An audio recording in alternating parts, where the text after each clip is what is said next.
We humans are made of the same material of the entire makeup of the universe at large. This means that human life is the result of these atoms studying itself and manifesting. It's crazy. Wait till you hear this. When we consider the vastness of space, we simply can't grasp that we might be alone because of the scale involved. Billions of other life-giving stars being orbited by trillions of planets. We can't be all that has manifested, can we? Of course we cannot, and the fact remains that the Earth may be something like a zoo for a visiting alien civilization, keeping a distance so to not alarm us primitive Earthlings. And how many of us have either seen something unexplainable in the sky or a very vivid, lucid vision as if we have been inspected by a doctor? Military personnel from all over the world report encountering unknown intelligence. This is a planet-wide problem that has also seen government workers and even presidents and family of presidents try to inform the public at large. Short of being addressed by ETs in a national broadcast, the signs are everywhere that we may be the inhabitants of a zoo. But that still hasn't stopped the alien visitors from warning us about the use of atmospheric weapons. The Eisenhower administration did meet Valiant Thor, according to sources close to the then president, including his granddaughter, Laura. So, what if we were to tell you that in 2019 in the South Carolina coast, unmanned aerial vehicles buzzed 3 destroyers for several days? Close encounters are nothing new on the high seas. In fact, in 2009, the Russian Navy declassified its record of Cold War UFO sightings. It turns out 50% of UFO encounters are connected with oceans and 15% more with lakes, a Russian officer explained in a report from Wired Online.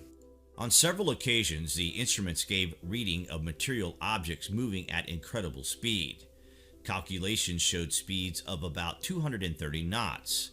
Speeding so fast is a challenge even on the surface, but water resistance is much higher. It was like the object defied the laws of physics. There's only one explanation. The creators who built them far surpass us in development. In perhaps the most compelling account, military divers in Siberia's Lake Baikal, the world's deepest lake, encountered a group of humanoid creatures dressed in silvery suits at a depth of 160 feet. 3 humans died during the ensuing chase, Fox News reported. More recently, the New York Post reported that mysterious flying objects repeatedly harassed 3 U.S. warships off the coast of California in 2019, at one point matching the speed and bearing of one destroyer for 90 minutes. The unidentified crafts, described in the ship's logs as unmanned aerial vehicles, buzzed 3 destroyers for several days, according to records obtained by the Drive Through the U.S. Freedom of Information Act. As many as 6 of the drones swarmed around the USS Kidd, USS Rafael Peralta, and U.S. John Finn over several days in July 2019, at times performing brazen maneuvers, the report said. Kidd reported unidentified aerial vehicles overhead. One of the ship log entries from July 14th, 2019 reads, "White light identified hovering over ship's flight deck. 2 unidentified aerial vehicles spotted off the starboard wing," followed by another entry 6 minutes later. 4 UAVs spotted off the starboard bridge. The Navy vessels, which are equipped with sensors, radar, thermal imaging, and electro-optical systems, were nonetheless unable to track the UFOs when they disappeared.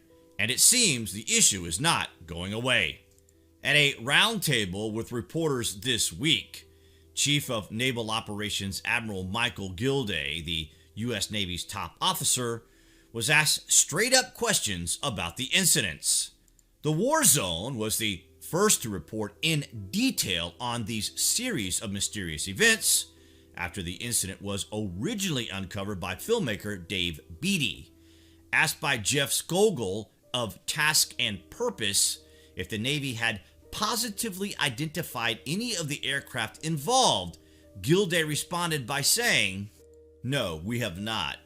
I am aware of those sightings, and as it's been reported, there have been other sightings by aviators in the air and by other ships not only of the United States, but other nations, and of course other elements within the U.S. Joint Force. Those findings have been collected, and they still are being analyzed. I don't have anything new to report, Jeff, on what those findings have revealed thus far. But I will tell you we do have a well-established process in place across the Joint Force to collect that data and to get it to a separate repository for analysis." It is unclear if Admiral Gilday was referring to the Department of Defense Navy-led Unidentified Aerial Phenomenon Task Force, UAPTF, created last August to examine incursions by unauthorized aircraft into our training ranges or designated airspace. A Senate-requested report on unidentified aerial phenomena is expected later this year. Representatives from the UAPTF could not be reached for comment.